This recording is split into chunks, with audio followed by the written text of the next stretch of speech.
Hello folks, it's Sandy from Talk of Thailand again. Today's video is one that I promised in a recent video I made, and it's a story about when I trusted someone who I thought was a sound guy, and it almost got me into very serious trouble. And this story has several turns to it that I suggest that if you're interested, you watch this to the end, because it's a story to be known. I'll leave it at that. Thank you for watching.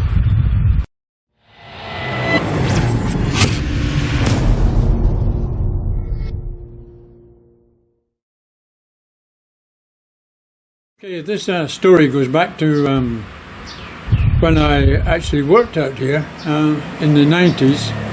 And I used to work here for 3 months and then get 2 weeks off to travel back to the UK for time off.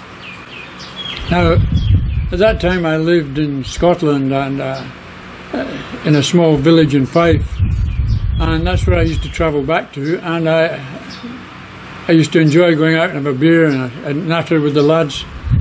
And one or two of them, when they knew I was working in Thailand, started asking me about how Thailand was, etc. And I said, it's great, it's a really fun place to be. And then this one particular guy, who, for the sake of this video, we'll call him Peter, because that was his name actually. His name was Peter, and he said that he would like to actually come and visit Pattaya in Thailand, and could I give him some guidance? Well, I'd known this guy for several years actually, and I thought he was an okay guy. He ran a post office actually. He was a local postmaster, and he seemed a pretty decent guy. And I said, yes. I said, listen, I said, even better than that. I said, listen, I've got a 3-bedroom bungalow out there. I said, if you want to come out and if you want to save some money, you're welcome to stay at my place. It's pretty central. It's near the city centre, and you'd be welcome. To which he replied, God, that would be good. I might take you up on that, which he eventually did. So, I need to also mention that this was quite early on, and I just got into a relationship with a lady here, which I've mentioned in previous videos, who had her own business, was self-employed. She had a little beauty salon where she used to do all the girls' nails and hair before they went downtown. And she was quite a busy lady, and she used to live in a shop most of the time actually. But we set up a relationship, and eventually she moved in with me, not long before this guy came to visit actually. Now, the first time this guy came, he kind of dropped a bomb on me, because he said, well, if you don't mind me staying. I said, no. I said, how long are you here for? He said, well, I'm going to stay a month. Oh my God, I didn't really expect that, but that's okay, it's no skin off my back. I said, but my girlfriend, she goes out to work every day, and I go to work every day, so you'll have to take care of yourself. He said, no problem, I can do that. So, after he'd been there about a week, it just so coincided that it was time for my 2 weeks off to go back to the UK. And I told him this. I said, look, I'm going back for 2 weeks off, but you're welcome to stay. And he said, thank you very much, I will do. And I consequently told my girlfriend as well. I said, look, she knew I was going back anyway. I said, Peter wants to stay in the house while I'm away. I said, is that okay? She said, yeah, that's okay. She said, I might move into my shop while you're away, just so there's no stories going around. I said, well, if you don't mind, it's up to you. I said, but I said, there should be no problem. He's a pretty decent guy. I've known him for many years. She said, okay. So anyway, consequently, I left, and I went away for the 2 weeks, and when I returned, I didn't really notice anything different to start with. And then I went back to work, and it was about 3 or 4 days after I got back that my girlfriend phoned me at lunchtime one day, and she says, I think you should go down to your house this afternoon and see what's happening. I said, why, what's happening? She said, I don't want to say anything. She says, go down to your house this afternoon and you'll see things that maybe you don't like. So then I was intrigued. So about 2 o'clock, I ended up back at my house, and when I arrived, I noticed the front doors were open and the gate wasn't fully closed. And I thought, so Peter's home. And he was home.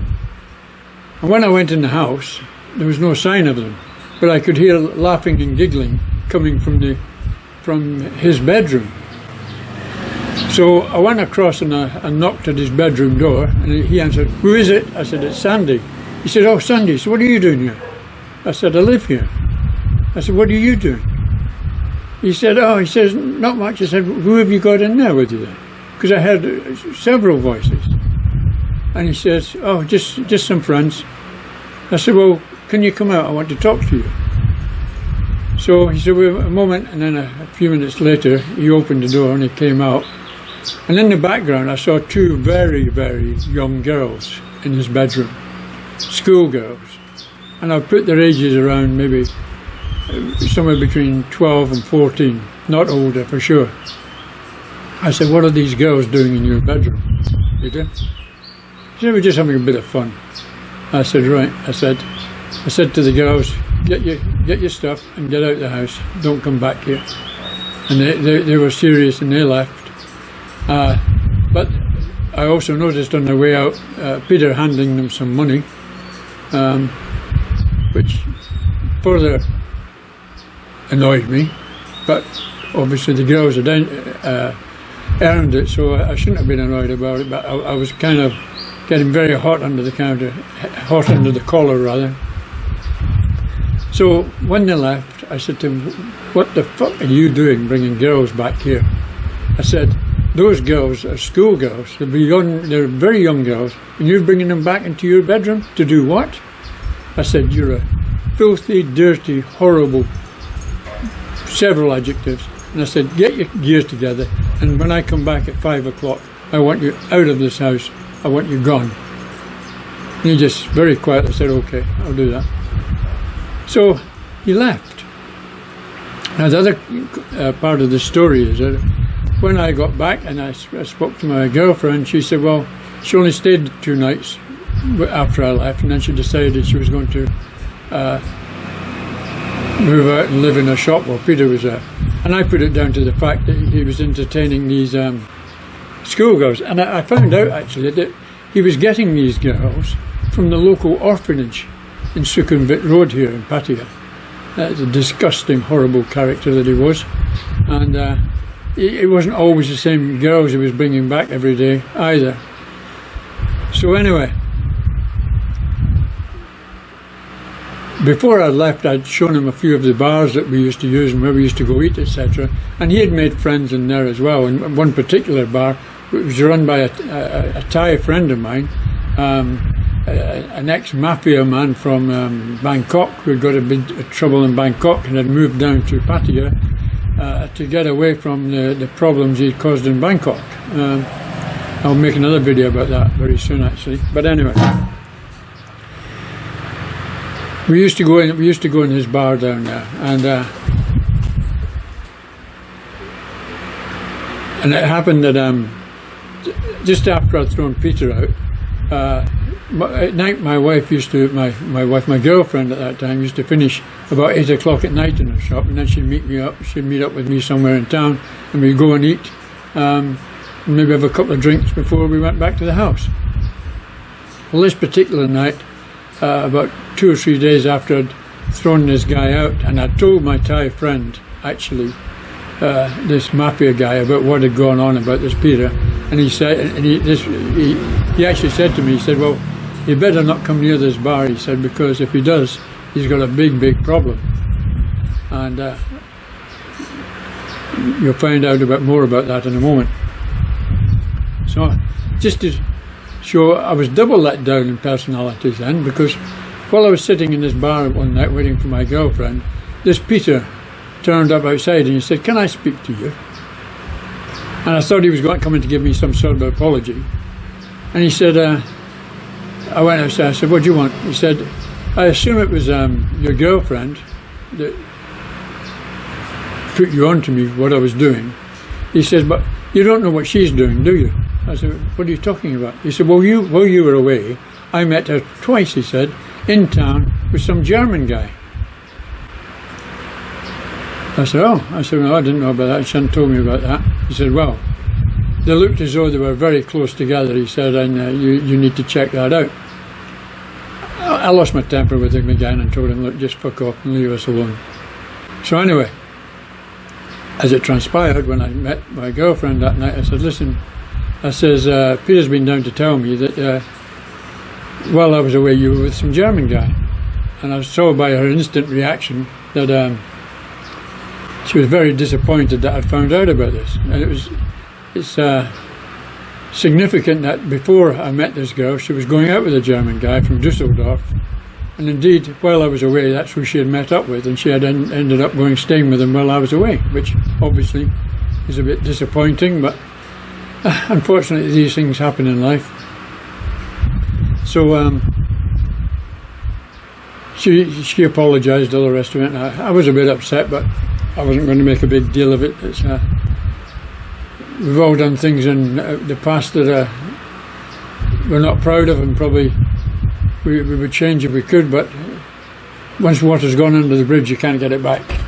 Leave it like that. So anyway, the final twist of this story is, when we went back into my Thai friend's bar, I didn't really know, but when I was doing some playing pool or going to the toilet or something, my girlfriend was telling this man behind the bar that this Peter had just been down that evening to tell me that she'd been with this German man, and she didn't know if I was going to kick her out or whatever in the near future. It did cross my mind, but in many ways I'm glad I never did. So, just to wind this story up and to put the final twist to it, I didn't really see Peter again for about another week, to just before he was due to travel home. And I was going out to eat in a restaurant that I use regularly, called the Seaside Inn, for those that might know it, down Soy 7. And sitting in this restaurant was Peter. And when I walked in, he looked very, very sheepish. But what really, really caught my eye was that he was on crutches. He had a pair of crutches at the side of his table. And I sat down at another table, and he had sent a beer across me, which I said I didn't want. I sent it back. I said, no, I don't want him to buy me beer. And then I saw him getting up on his crutches and hobbling out, and he was in a bad way. Both legs were strapped right up, and he had a lot of bruises about his body. So, what had happened to him? Well, apparently the Thai mafia had decided that somebody that came to Thailand and messed around with young girls from the orphanage, and then betrayed the friendship of friends, and tried to intervene in relationships that they dealt with. And consequently, they had mentioned it to two motorbike taxi drivers who are famous for doing these sort of things. And they had caught him up one night in Central Road in Pattaya with a couple of baseball bats and gave him a real battering. And he ended up travelling home on crutches, having spent a lot of money in hospital for hospital treatment. And I would say to that, serves him right, actually. And the moral of the story to me was, and I'll never forget, is nobody, absolutely nobody, is who you might think they are. And you need to be very careful when you're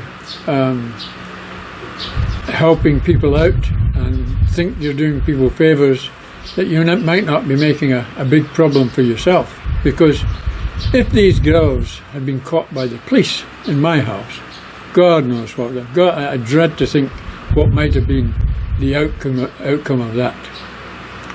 So once again, that's my video, and thank you for watching, and I'd appreciate it if you haven't already to subscribe, and take care, stay away from this COVID thing. Bye for now.